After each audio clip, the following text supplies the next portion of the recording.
Irmãos queridos, graça e paz do Senhor Jesus sejam abundantes sobre a nossa vida. Espero ao final do culto ninguém fazer um gracejo por conta disso, hein? Senão eu convido aí para bater um papo com o conselho.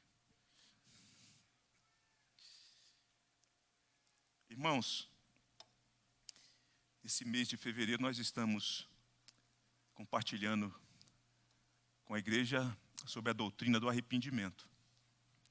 E neste fim de semana, nessa semana que terminou-se e a semana que está iniciando, nós vemos nitidamente como que a igreja anda na contramão das aspirações do mundo, né? Nós estamos num fim de semana, no início de semana, em que é patrocinado, pelos os governos gestores municipais, estaduais, federal, a festa da carne, a carnalidade. Eu ouvia recentemente, acho que até o ministro da Cultura, falando que 3 capitais receberiam maior investimento por conta do potencial que elas tinham, e todas elas no Sudeste, Belo Horizonte, Rio de Janeiro e São Paulo. E uma verba alta, para esse tipo de coisa. E a coisa é escancarada, se você liga a TV nesse período, de modo mais específico, não que em outras ocasiões não aconteça, mas os canais aí da televisão estão divulgando e vão mostrando aquela coisa toda, a carnalidade, essa coisa promíscua, que é incentivada, atendendo os desejos da alma do ser humano. E a igreja vai na contramão de tudo isso e precisa andar na contramão, porque a igreja, ela é luz do mundo, ela é sal da terra, e a nossa missão é chamar as pessoas ao arrependimento. Mas ao mesmo tempo que nós chamamos aqueles que estão distante do Senhor Jesus, nós também que já fomos alcançados precisamos nos arrepender. Devemos nos voltar para o Senhor nosso Deus, arrependidos, confessar a Ele os nossos pecados, e mais do que confessar, devemos abandonar os nossos pecados. Nós devemos nos arrepender constantemente. A caminhada com Cristo, o início é marcado pelo arrependimento, e durante a jornada também há necessidade de arrependimento. Aqueles que querem viver uma vida santa, que querem honrar o seu Redentor, precisam buscar uma vida de santidade, e a vida de santidade contempla a necessidade do arrependimento. É preciso se arrepender, é preciso se entristecer, é preciso odiar o pecado e se apegar àquilo que o Senhor Jesus fez e contar com o Senhor Jesus para que tenhamos êxito nesse assédio que nós sofremos constantemente, por conta ainda dos resquícios do pecado presente em nós. E nessa noite eu quero compartilhar com vocês um texto que está no Evangelho do Senhor Jesus, conforme o registro de Mateus, no capítulo 21. Eu quero compartilhar com vocês nessa noite sobre a visibilidade do arrependimento. Nós já falamos aqui que o arrependimento é uma transformação da mente e do coração, de modo integral, total, mas isso não pode ficar só do lado de dentro, isso acaba reverberando, isso acaba se evidenciando como uma prova concreta de que nós fomos alcançados e que o Senhor Deus nos transformou e que nós respondemos o chamado do Senhor para a nossa vida. E nesse capítulo 21, versículo 28 a 32, o Senhor Jesus conta uma parábola falando da visibilidade do arrependimento que eu quero repartir com vocês aqui nessa noite. Inicia assim o texto, versículo 28. E que vos parece? Um homem tinha 2 filhos. Chegando-se ao primeiro, disse: Filho, vai hoje trabalhar na vinha? E ele respondeu: Sim, Senhor. Porém não foi. Dirigindo-se ao segundo, disse-lhe a mesma coisa. Mas este respondeu: Não quero. Depois, arrependido, foi. Qual dos dois fez a vontade do Pai? Disseram, o segundo. Declarou-lhes Jesus: em verdade vos digo que publicanos e meretrizes vos precedem no reino de Deus. Porque João Batista, veio a vós outros no caminho da justiça e não acreditastes nele. Ao passo que publicanos e meretrizes creram. Vós, porém, mesmo vendo isto, não vos arrependestes, afinal, para acreditardes nele, diz a palavra de Deus. Vamos fechar os olhos uma vez mais e vamos falar com Deus, assentado como vocês estão. Senhor Deus, nós te louvamos por esta oportunidade maravilhosa que nos dás, de estarmos congregados na tua presença para enaltecer o teu nome, para cantar louvores ao Senhor Deus, e é muito bom estar aqui, Senhor. Não por conta do lugar em si, mas porque estamos na companhia dos santos, na presença do Senhor, nosso Deus e Pai, a quem nós tributamos toda a honra, glória e louvor em Cristo Jesus. Já lemos a tua palavra aqui, já oramos ao Senhor nosso Deus, cantamos e voltamos a buscar o Senhor em oração, como que batendo no peito e sem olhar para os céus, dizendo: ser propício a nós, pecadores, nessa noite. Visita-nos, alcança-nos, fale ao nosso coração, Senhor Deus, e mais do que falar ao nosso coração, transforme o nosso coração. Que haja salvação nesta casa, que o Senhor Jesus, nessa noite, seja exaltado pela igreja, pelos discípulos dele que aqui estão, que ele seja, ó Pai, adorado, tanto quanto o Senhor nosso Deus o é, pois também ele é Deus. Assim também o Espírito Santo, o Espírito da verdade, da palavra, seja também exaltado aqui em o nosso meio nessa noite, em nome do Senhor Jesus. Amém. Irmãos, nós sabemos que existem pessoas que, quando demandadas, elas dão respostas rápidas. E não é porque o coração está convencido e não é porque elas querem aquilo, é porque elas querem ficar livre daquele que está demandando, ou daquele que está exigindo alguma coisa, para que elas fiquem livres daquilo. É parecido com a experiência de alguns de nós, que talvez tenham um familiar, às vezes tem um vizinho, alguém com quem trabalha ou com alguém com quem você estuda, e de repente você fala: rapaz, eu quero convidar você para ir à minha igreja. E você fala e de repente ele fala: eu vou logo lá para esse crente ficar, largar do meu pé, eu não quero mais ficar sofrendo essa importunação. Então essas coisas acontecem. E nesse texto aqui nós vemos que as reações de dois filhos, o mesmo pai, a mesma mensagem, o mesmo pedido, mas o primeiro filho ele diz rapidamente, sem titubear, né? Filho, vai hoje trabalhar na minha vinha? E ele respondeu: sim, Senhor. Ele respondeu rapidamente. O outro, pelo contrário, disse: não, não quero.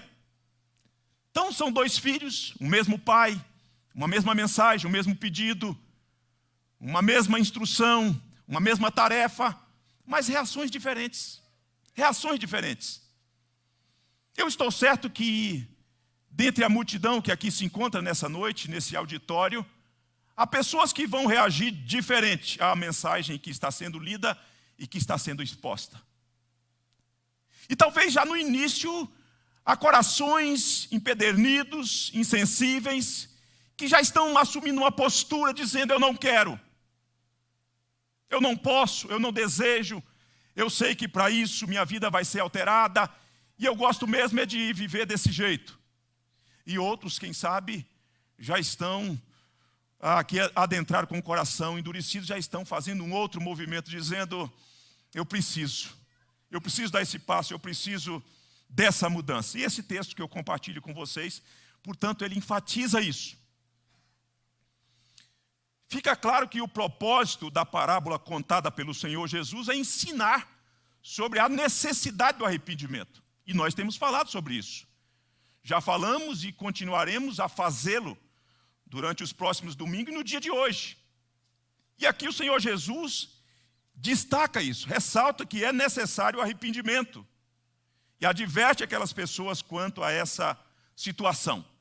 Agora veja só, acompanhe comigo a conexão da parábola com o contexto, para você entender o tipo de público, de pessoas com as quais o Senhor Jesus estava conversando, estava instruindo, confrontando. Veja você no versículo 23 desse capítulo, fica com a sua Bíblia aberta, por favor, que é muito bom para a nossa instrução e o nosso crescimento, interpretar o texto dentro do seu contexto. Diz assim no versículo 23, tendo Jesus chegado ao templo, estando já ensinando, acercaram-se dele os principais, veja só, sacerdotes e os anciãos do povo, perguntando, com que autoridade fazes estas coisas?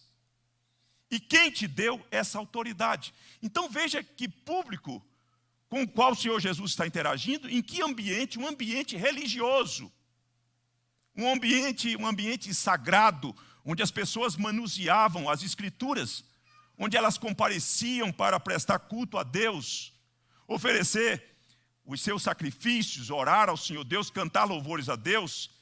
E de repente esse grupo quer espreitar o Senhor Jesus. É a elite da religião judaica que está ali. São os peritos da religião, os teólogos, homens treinados, que sabiam manusear as escrituras.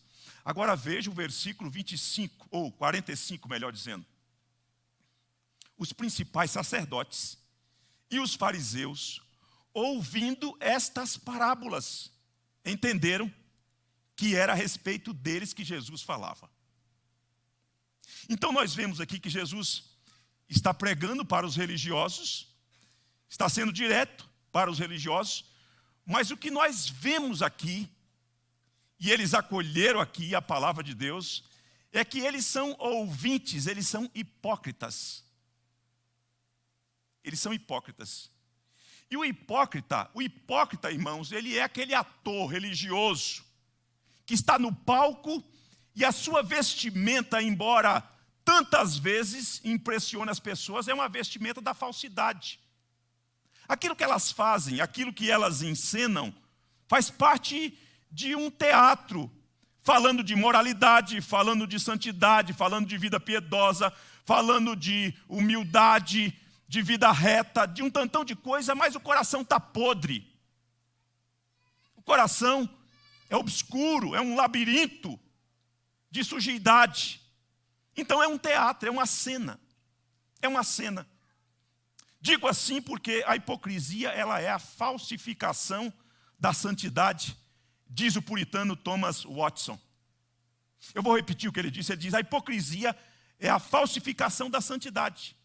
A gente fica impressionado, a gente aplaude, a gente até tece elogios e fala, uau, olha a vida, olha como ele observa as normas, olha como é a conduta dele. Mas é só uma encenação. É só uma encenação. Ei, irmãos, me permita dizer, às vezes conversar sobre determinados temas com pessoas que estão já com a pele grossa do ponto de vista de estar no meio do povo de Deus é mais difícil.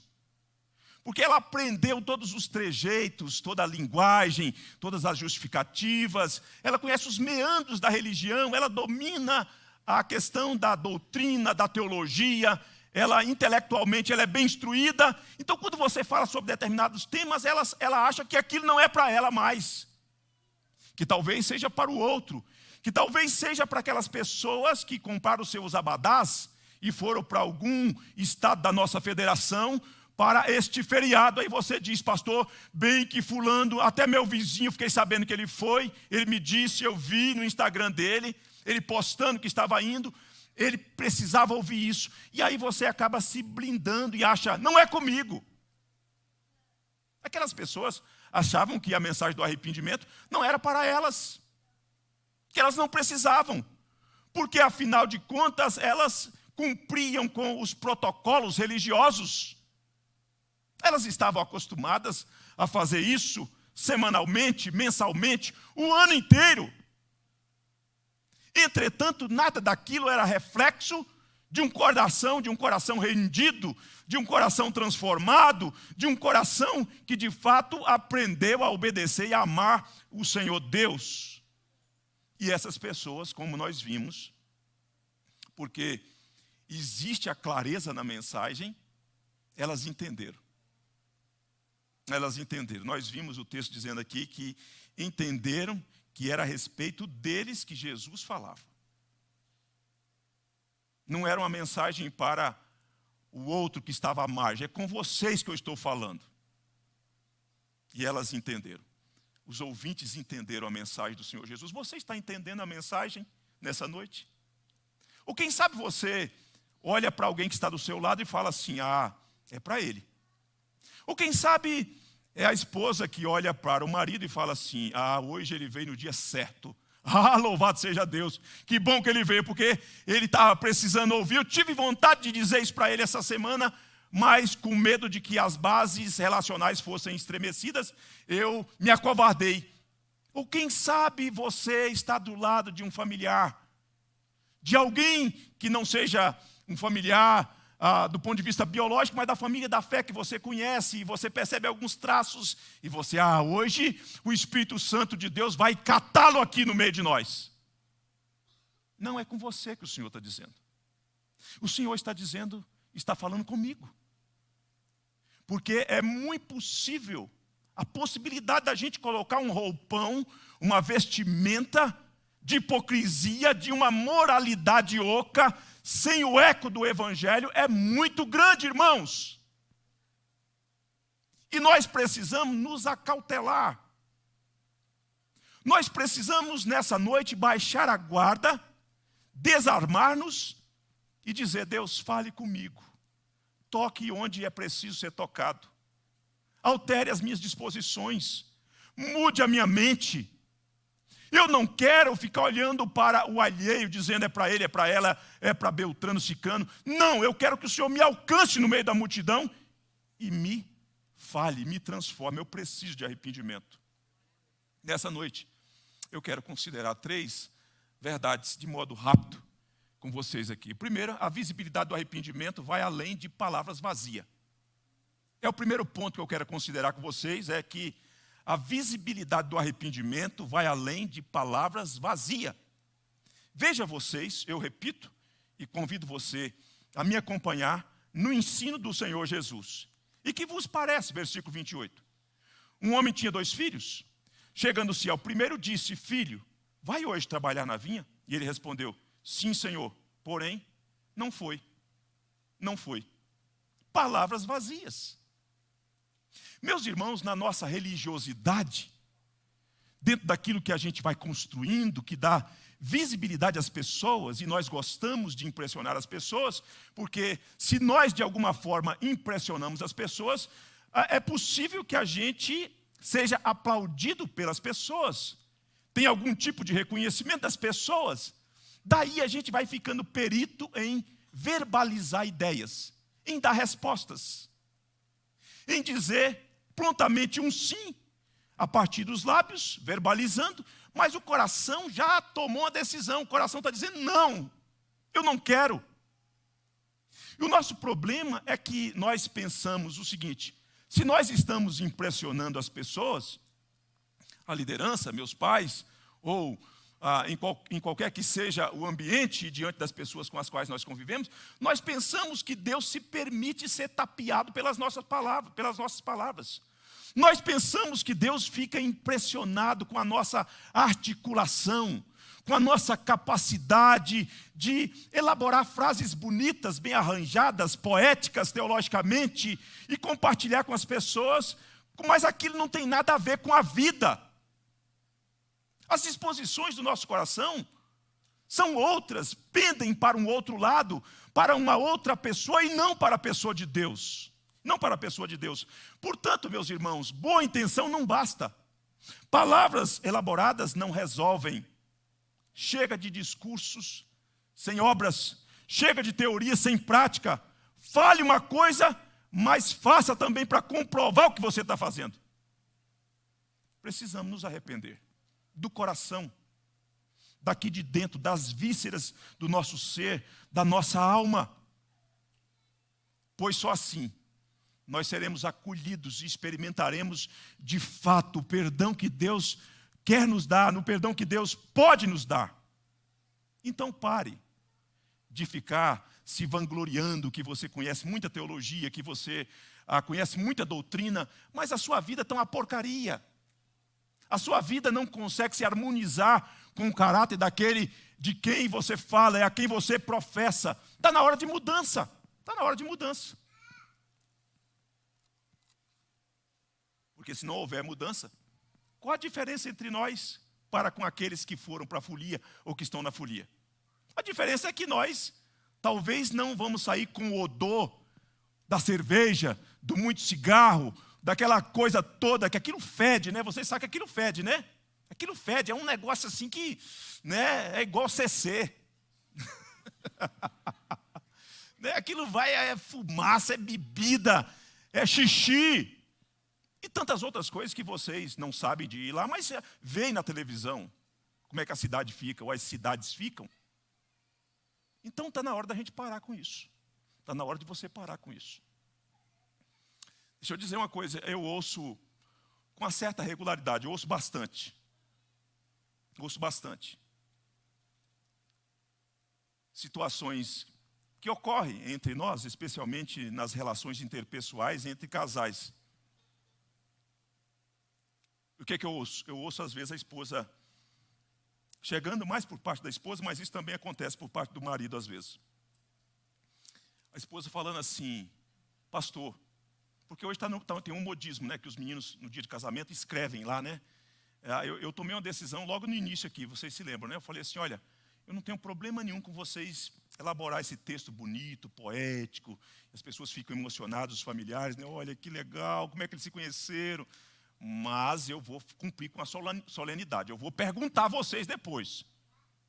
Porque senão, para que eu estou ali? Eu estou ali para pregar a palavra e quero que a coisa fique bem ajustada de acordo com a natureza da cerimônia. E aí a pessoa se queixa e fala assim, pastor, ele falou que ia me amar, que ia cuidar de mim, que ia fazer isso, que ia fazer aquilo. Mas o que eu estou vendo não é nada disso. Ele tem tripudiado, ele tem me maltratado. E de quando em quando ele pede perdão, mas no outro dia as ações são as mesmas. Não houve mudança. Não houve mudança. As atitudes e as ações não se coadunam com a fala, com aquilo que foi dito um dia anterior. E eu estou questionando esse amor que foi devotado, que fez parte da cerimônia, que foi verbalizado, que foi escrito. Me parece que isso não, eu estou confusa, estou em crise. Irmãos, a fala é importante, faz parte da nossa dinâmica na comunicação, mas ela precisa ter esse fechamento com as atitudes, com as ações.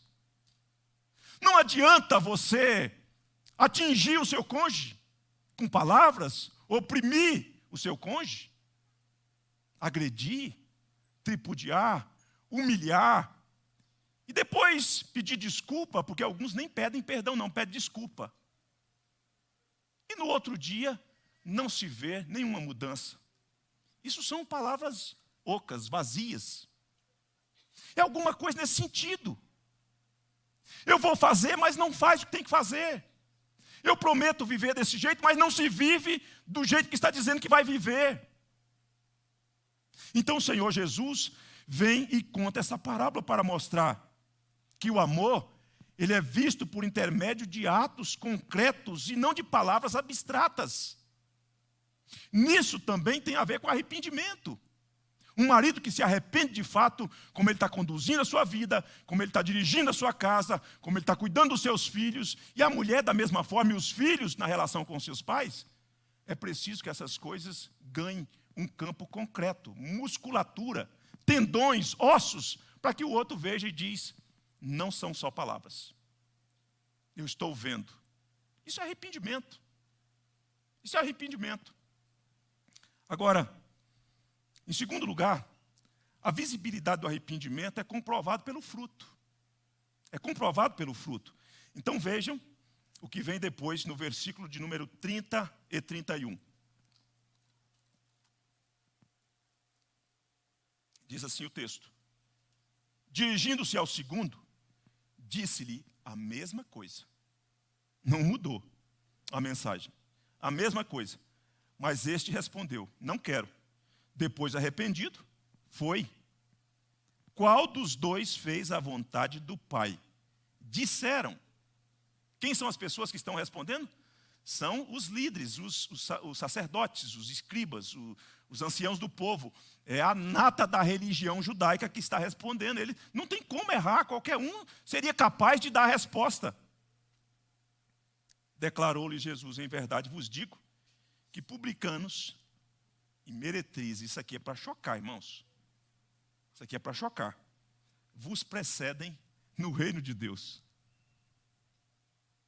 Que coisa extraordinária. Isso aqui, com certeza, isso foi chocante. Isso foi uma bofetada, assim, diante de toda aquela roupagem que aquelas pessoas tinham. Irmãos, vamos entender uma coisa aqui. A fé salvadora, a fé gerada pelo Evangelho. Não estou falando de qualquer tipo de fé, não estou falando de fé temporal, não estou falando de fé materialista, não estou falando de fé utilitarista. Né? A fé temporal é aquela fé para essa esfera. Você vai fazer uma viagem, você ora a Deus e chega lá, você nem agradece porque teve uma viagem boa. Essa fé só vai até o túmulo. A fé utilitarista é aquela fé das campanhas, da religião que permeia o contexto religioso brasileiro. 7 sexta-feira, para ser feliz, para recuperar o meu casamento, para passar no concurso público federal. Fé utilitarista. Eu estou falando de um outro tipo de fé. Eu estou falando daquela fé que é gerada pela pregação do Evangelho. De alguém que não tinha disposição para crer, e quando escuta a mensagem do Senhor, crê no Senhor, aprende a confiar nas promessas do Senhor e descansa no Senhor. Essa fé ela é o sangue que é levado, que é bombeado pela nova vida para produzir, como que simultaneamente, o arrependimento. Particularmente, eu não creio que o arrependimento vem. Se é que a gente pode colocar, na teologia a gente diz que essas coisas são simultâneas. A obra do Espírito, regeneração, essas coisas. Mas dentro da visibilidade, do abraçar, do ser justificado diante de Deus, do ser adotado como filho de Deus, eu entendo que a fé é gerada, e porque ela é gerada, uma fé viva, verdadeira, autêntica, aí porque creio, eu me arrependo. Eu falo, se isso é verdade, eu então me arrependo e boto a minha boca no pó. Não quero mais ser e viver do jeito que eu vivia. O arrependimento, portanto, movido por uma fé que foi gerada pelo Evangelho do Senhor Jesus, é o arrependimento que resulta num coração quebrantado. Um coração quebrantado, ele se humilha, os olhos marejam.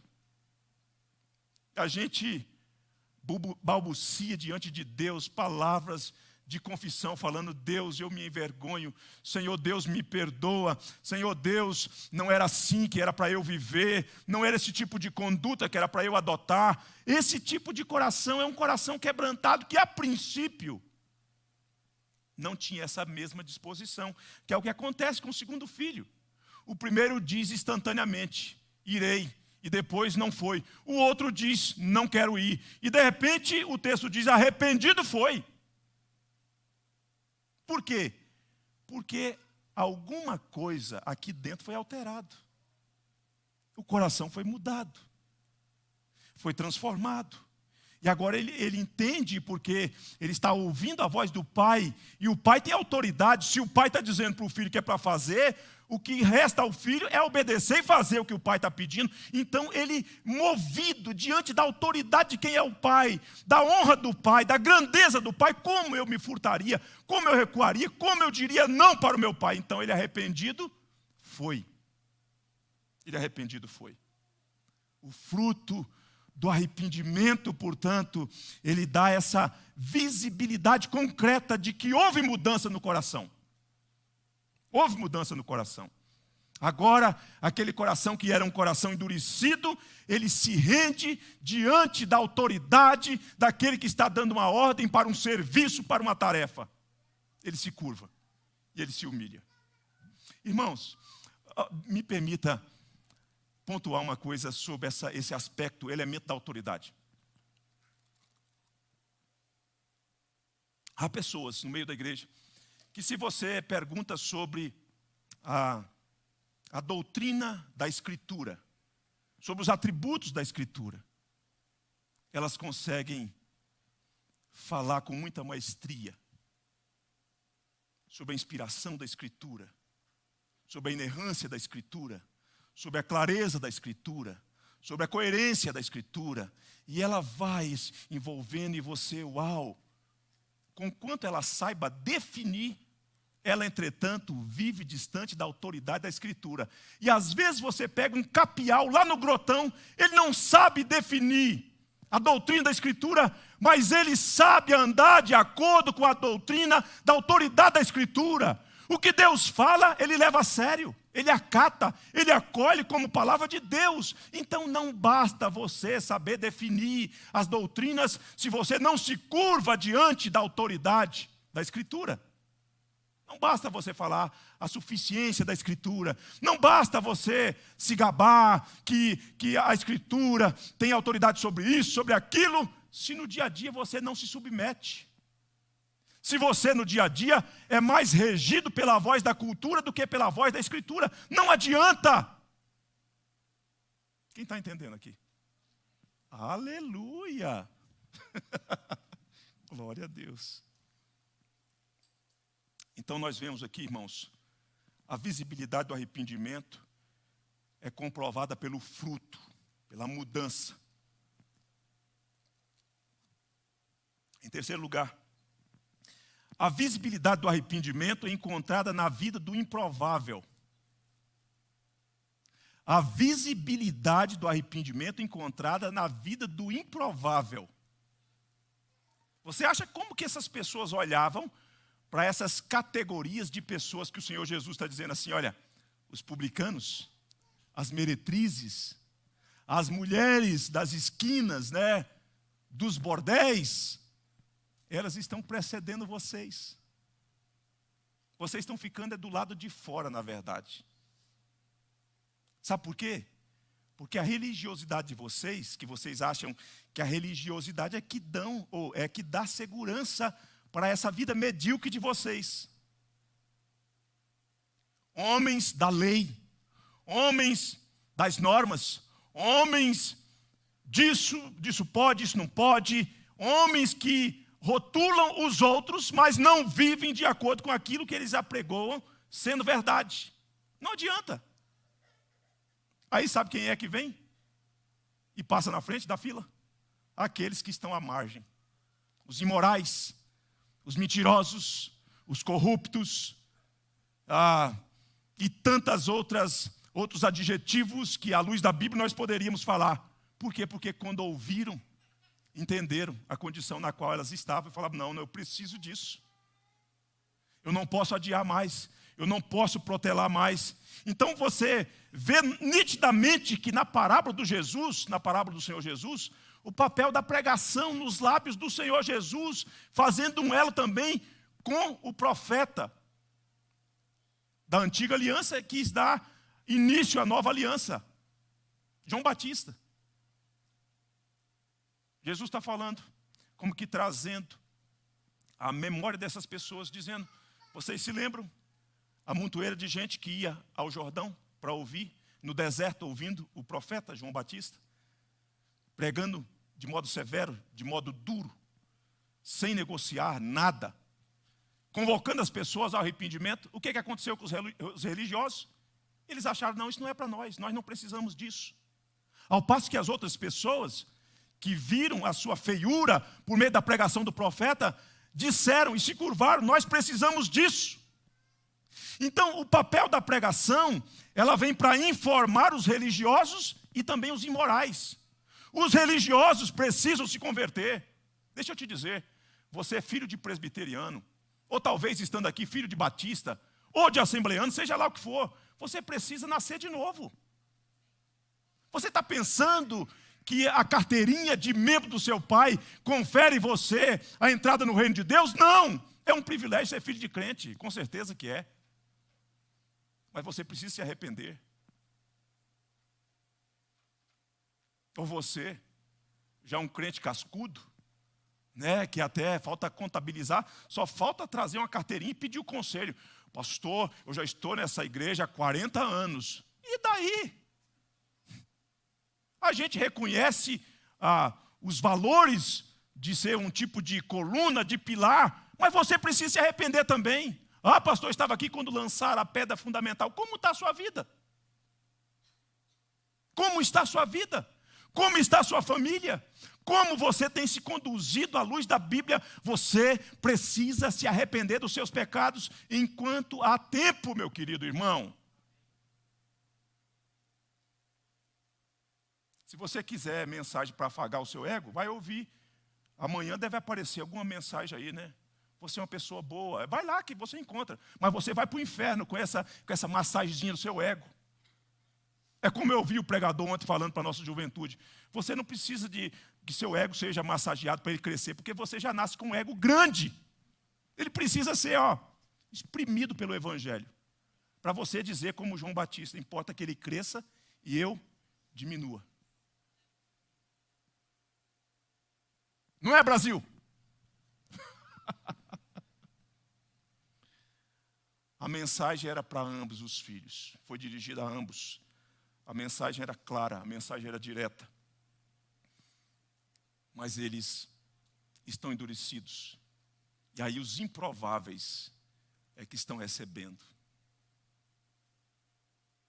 Os marginalizados, de acordo com a religião, com aquele extrato social, religioso, ríspido, duro, impiedoso com as pessoas, que gostavam de atar fardo sobre os outros, mas eles mesmos não levavam o peso, que nem adentrava pelas portas do reino de Deus, mas também não impedia os outros de adentrar. É esse tipo de gente, que sempre consegue encontrar defeito nos outros, mas não consegue olhar para o seu próprio umbigo, olhar para o seu próprio coração, mesquinho, ganancioso, vaidoso, que precisa do Evangelho.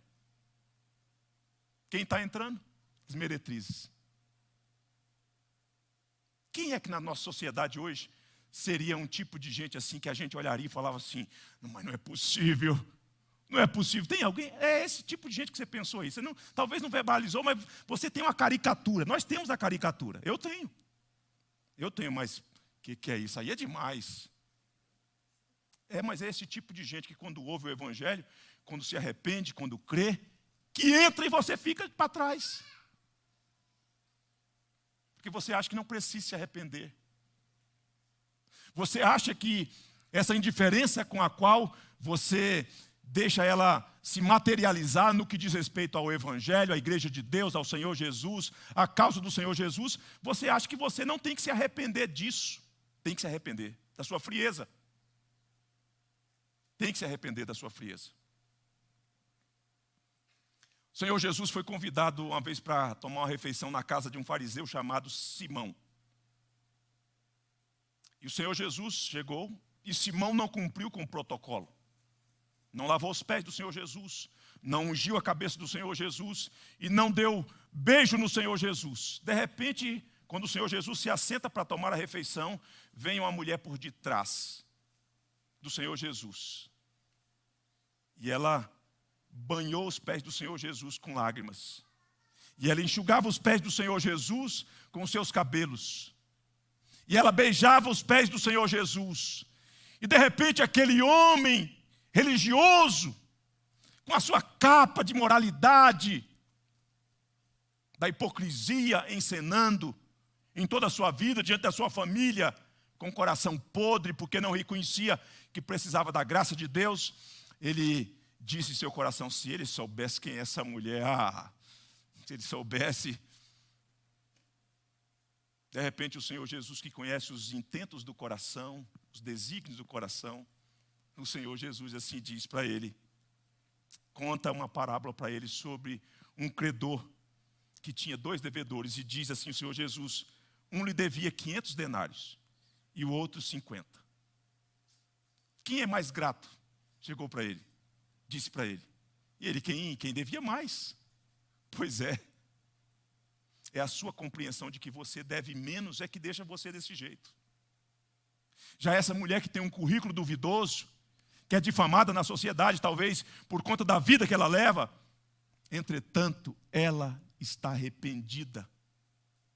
Você que não cumpriu com o protocolo da sociedade, de lavar os meus pés, de passar perfume na minha cabeça, de me receber com beijos, não fez. Entretanto, ela que não beija a minha face, está beijando os meus pés. Ela reconheceu o seu lugar. Esse tipo de gente é que recebe o Evangelho.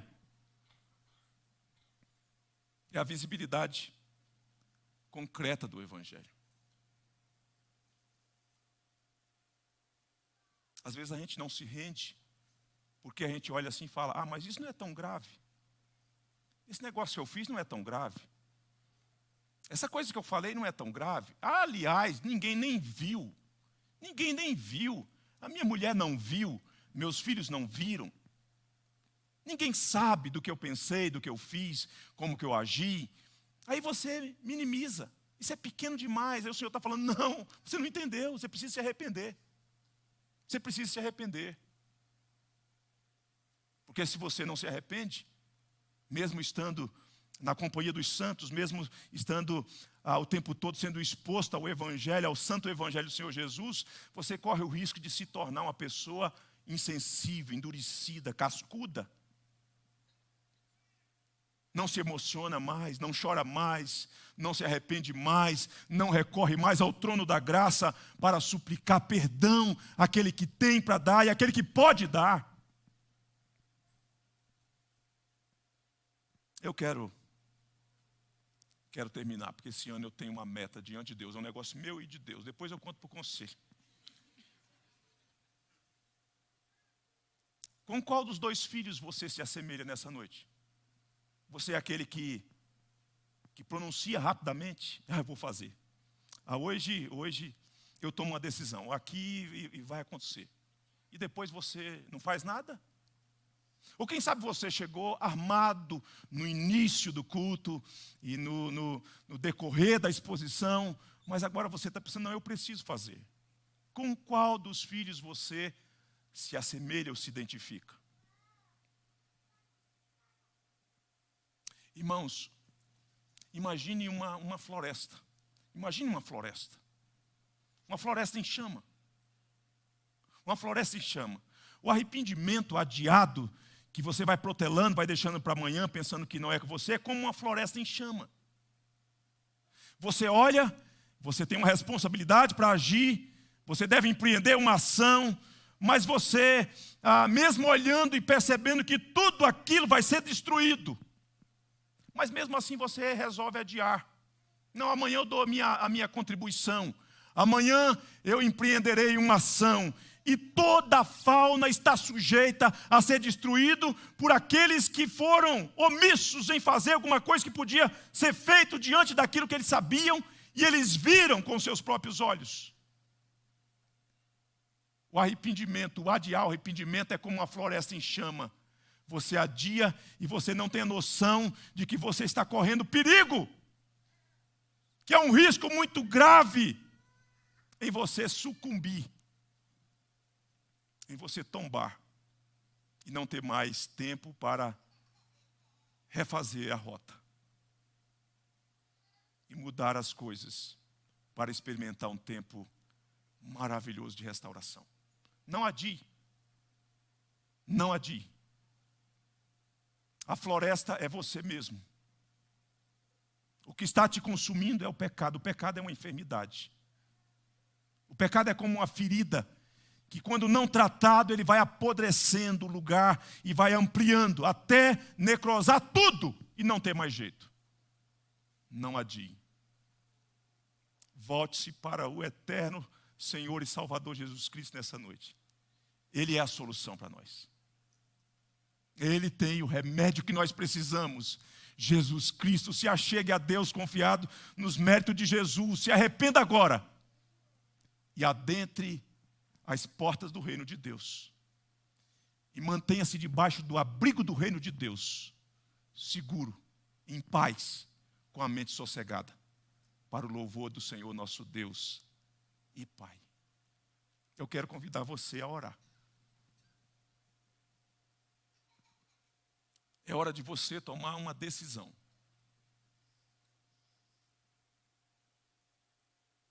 É hora de você fazer uma reflexão de como você tem conduzido a sua vida e do que você precisa se arrepender.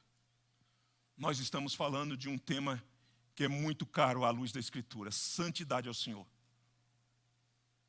E eu estou cada vez mais convencido que não há progresso em santidade se não há arrependimento, se está confortável para você ficar do jeito que você se encontra.